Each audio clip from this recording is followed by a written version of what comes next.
So ayan na guys, ito na yung battery natin. I-check natin to 12 volts. Siradong 12 volts. So ito yung positive, ito yung negative. So na-connect na dito, positive at negative yung dito, no? Tapos of course, so hindi pa naka-on. May indicator naman tayo dito. Ito ang 220 volts ang output. So i-on natin to. I-on natin guys, ayon. Ibig sabihin, kasi naka-green, on na yan. Tapos yung wire, tadang! Gumagana yung ating electric fan. Ikutin natin para ma-sure ball. Ayan! Umikot! So, inverter nga nabili natin, gumagana siya.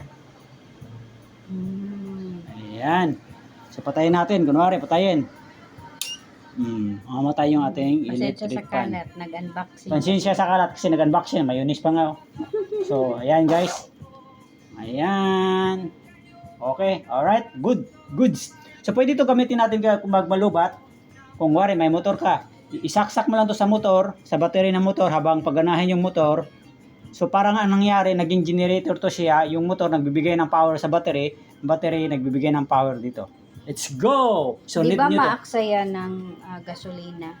Hindi naman siya maaksaya ng gasolina. The same as usual nga, parang nag-start ka lang sa motor na mo, tapos hindi lang siya tumatakbo.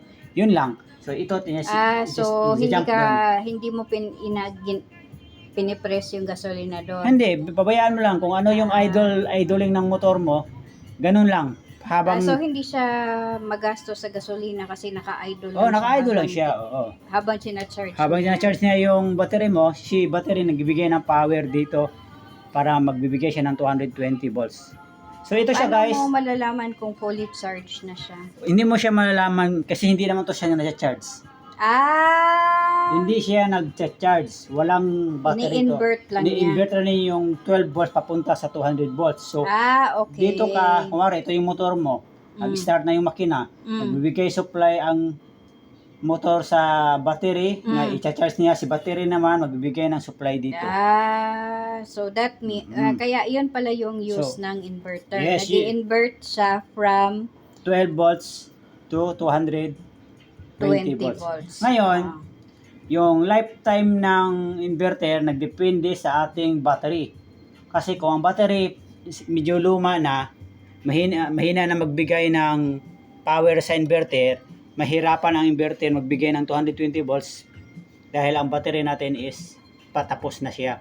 So kung mas mabago, mas matibay nga battery, mas maganda yung source ng power sa 220 volts papunta sa labas. So ito siya, pwede ka gumamit ng kettle, grinder, electric pan, TV, rice cooker. Pero hindi mo ipagsabay. Isa-isa lang. Wari, rice cooker lang.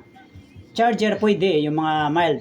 Electric pan, kettle hindi pwede. Dapat kettle lang muna ang gamitin mo. Ganon. Pero pag electric pan tsaka charger, pwede lang yun. Kasi maliit na yung charger is 5 volts lang naman. So dapat yung mga big motor o mga mahibing sa kuryente, hindi mo ipagsabay dito para hindi siya masira. Let's go! Okay. Thank you, sir.